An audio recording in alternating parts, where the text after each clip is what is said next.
I mean, I'll tell you a few stories. The other day I was in Corcha and I was driving to Voskopoja, and in the side of one canyon on the road to Voskopoja, I saw this very small village, old stone houses, and there was a very basic road going to it.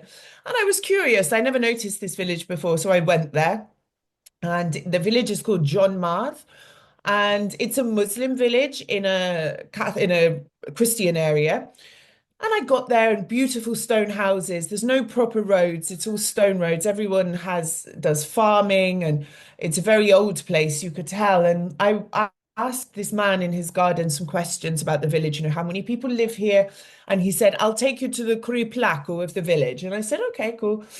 And he took me, and the Kriplaku met me and welcomed me into his home. Now, in the UK, you don't just go into someone's I house if you know don't know that, them. I know. But in Albania, it's safe. So he met me with his wife. They welcomed me. I got taken into their house. They gave me food and Yeah. drink and coffee and everything. And, I spoke to them for about an hour about the village's history. And I spoke to all their relatives in the UK on video call. And it's little things like this that impact me. And he told me, you're the first British person to come here Hmm. as far as I know. But it's these little acts of kindness that really affect me. I'll remember that meeting forever. We have a nice picture together.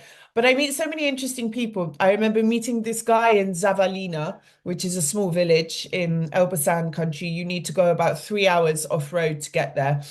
And there was this old man sat outside a coffee shop. And this coffee shop is empty. There's no one really going there because the village is empty. And he was Especially. sat there with a walking stick in the sun. Hmm. I went over and I said, could I take your photo, please? And he thought I was a bit crazy, but he agreed. And I said, do you mind me asking how old you are? And he was like, oh, I think 90 something. And I Yeah. was like, 90 something? You don't know? And he was like, I don't have any documents for me. I have no idea. And I've forgotten because the number of years has just passed so much. Yeah. I met this woman in Përlat in Mirdita, Mhm. and I saw a picture of I saw this old stone house, and it was beautiful, like the Mirdita style. And I thought it was empty. So I stopped the car and went to take a picture of it. And this woman appeared, and she had, the plaits in her hair here and the scarf around her head and like the fustanella type skirt over trousers. Traditional style.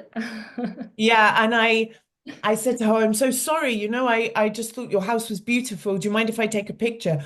And she said, no, it's fine. Come in, come in.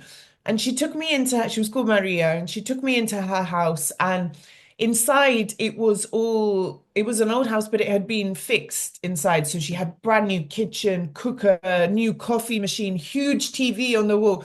And she said, I don't use these. So she said, I don't use these new things because I'm old, I don't know how to use them. And she made me coffee, Turkish coffee on a small stufa. Yeah.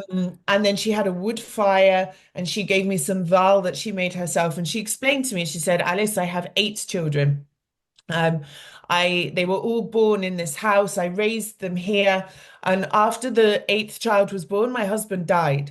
So I had to raise those 8 children alone. And I said, but where are they now? And she said, well, 4 of them have left Albania and the other 4 are in Tirana. And she said, but they send me food with the Fergon every 2 weeks, and the TV and everything. I said, but don't you get lonely? And she was like, yes, I do get lonely, but this is my home. It's where I was married. She had a picture of her husband on the wall. It's where I raised my family. I don't have anything to do in Tirana or Germany. This is my home. And then she wanted me to stay, but I couldn't. And I went to go, and she said she went to hug me, and she just held me so tight, and she had like a tear sort of here. She was lonely, and she said, will you come back? But also she'd never leave there because that's her home. And things like this I'll never forget.